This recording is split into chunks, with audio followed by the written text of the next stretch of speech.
imagine you're building a software, and when you're ready to deliver it, you say, so this was the intended use of the software, but you still have to do all these little manual workarounds, and you need to do this and do that to get it to work close to what you want.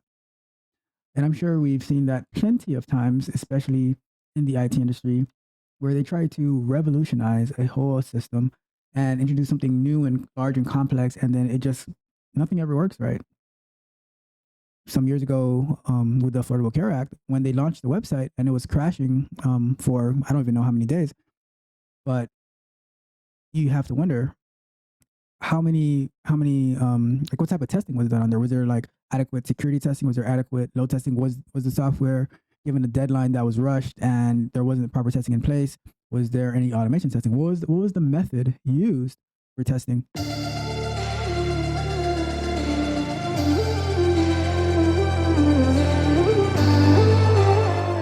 Welcome back to another episode of The Bug Bite, hosted by Tech Coach Ralph. Today, we are going to discuss the failures of the child support IT system in the UK, which cost them 1.1 billion pounds. So, without further ado, let's get into it. This article is from zdnet.com, and it's talking about the child support IT failures that were savaged. And it happened in the UK. It cost them $1.1 billion. So let's go through this together and let's see what it's talking about. And let's see what we can glean from this potential, well, maybe not potential, but this debacle. So it says the Child Support Agency, CSA, IT system has been branded one of the worst public administration scandals in modern time after it was revealed the cost will now rise to 1.1 billion pounds. Pretty sure we've heard similar situations.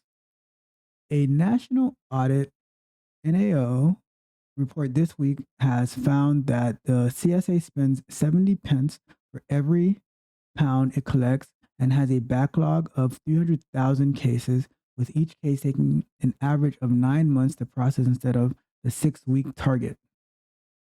So with this software, they were supposed to hit 6 weeks as their metrics, their key performance indexes, their KPIs, but it's taking an average of 9 months, and they have a 300,000 case backlog. And they spend for 70 pence on every dollar it collects. That's all right. Let's keep going.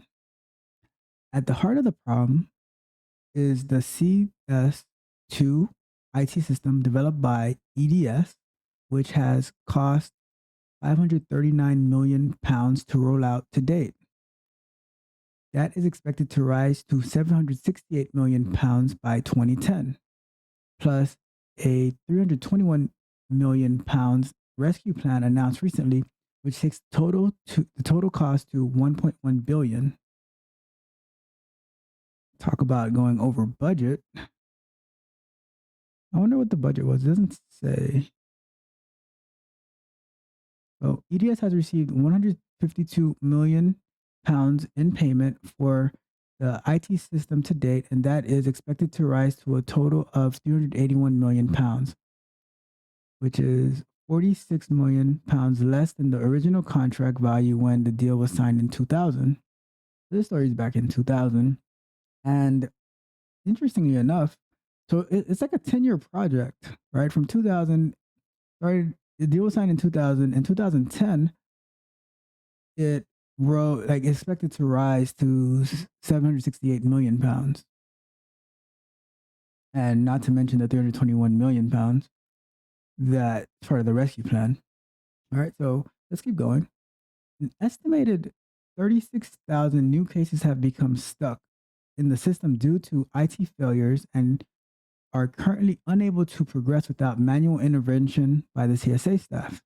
So it seems like they built the system to quickly flow through the process to automate it, but the company that they contracted with had no idea what they were doing, and now they end up having to go back to the system to find these cases, and then they have to manually process them, which they probably have to hire more staff, which looks like they were trying to reduce staff.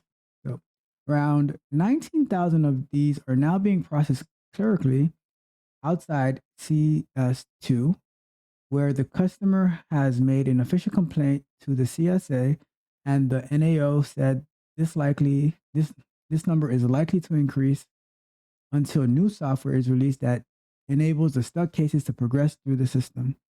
So now, developers have to find a way to first find the stuck cases and then unstuck them so they can continue to go through the system. So it reads, despite the substantial amount of work undertaken to resolve defects in the CS2 since it went live in 2003, the NAO found that some 600 manual workarounds still exist and a large number of cases are experiencing technical problems.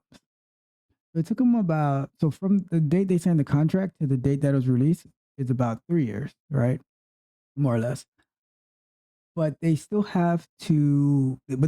that there's 600 manual workarounds that they still need to do, and a large number of cases are experiencing technical problems. So imagine you're building a software, and when you're ready to deliver it, you say, so this was the intended use of the software, but you still have to do all these little manual workarounds, and you need to do this and you do that to get it to work close to what you want.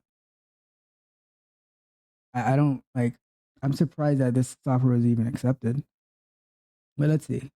The NAO report also found that although all the software fixes in the last year have been delivered successfully and on time, there are still 500 faults with CS2 that have to be dealt with 3 years after the system went live. The CSA said the IT system won't be running at the originally expected level until the end of the year. Okay. Sir John Bourne, the head of the NAO, said in a statement, these problems will have caused genuine hardship and distress to many parents and their children.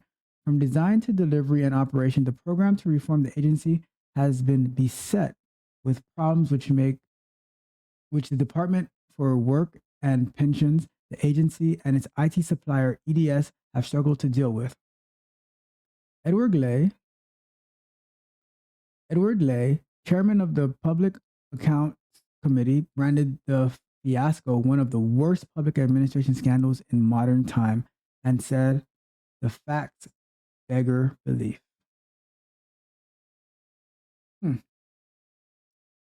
That is, let's see, is there anything else? Oh, yes, a little bit more. He said in a statement, ignoring ample warning, the DWP, the CSA, and IT contractor EDS introduced a large, complex IT system at the time as the restructuring the agency. The new system was brought in and as night follows day, stumbled and now has enormous operational difficulties. And I'm sure we've seen that plenty of times, especially in the IT industry, where they try to revolutionize a whole system and introduce something new and large and complex, and then nothing ever works right.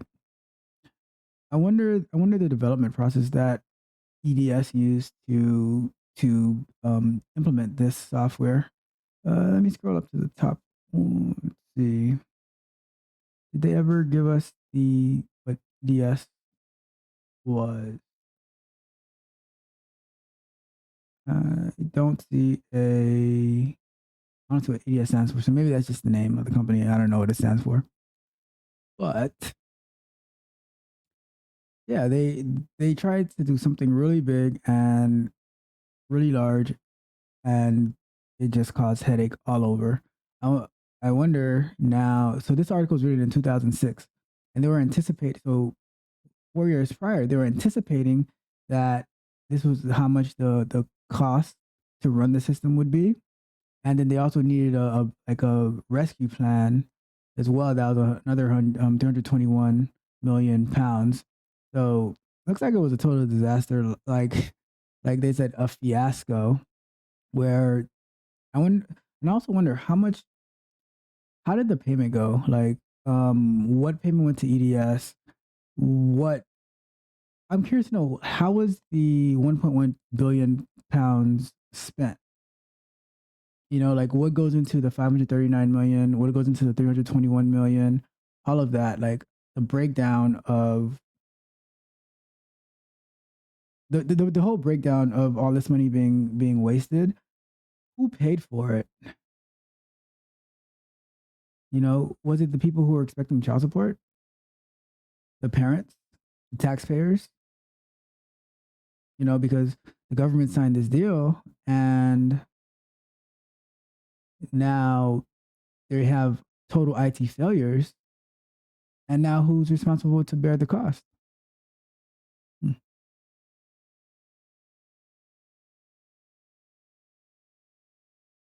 So here we are. We just reviewed the failure of software for a government agency in the UK. It ended up costing them about 1.1 billion pounds.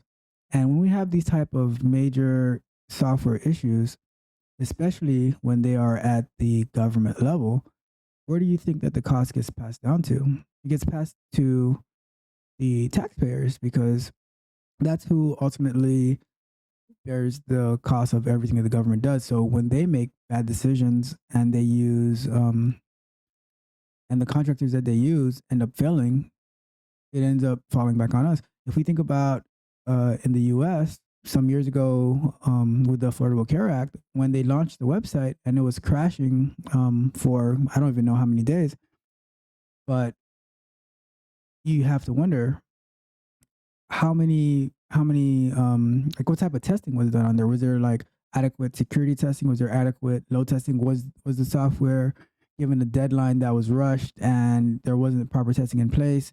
Was there any automation testing? What was the method used for testing? Was it did the development process use the waterfall method? Did it use the agile method? Were they having stand-ups? Were they having scrum? How did the government decide who they would use to build this?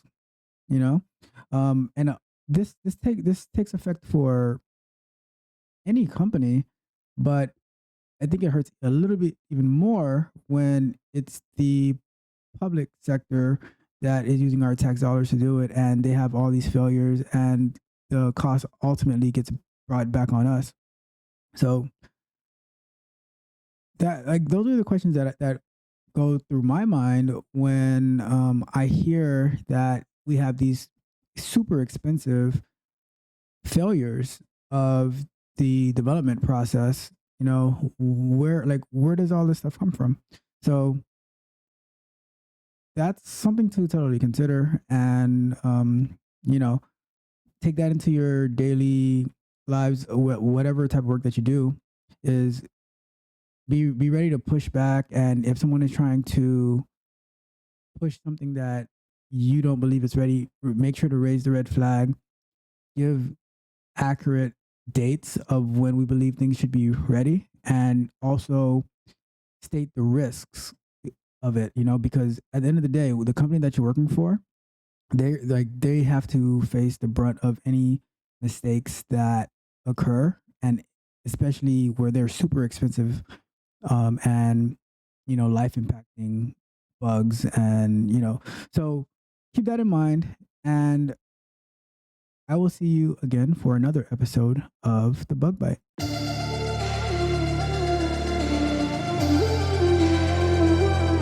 If you enjoyed the fascinating information shared in this video and you want more, be sure to hit the subscribe button to Tech Coach Ralph to be notified for new videos.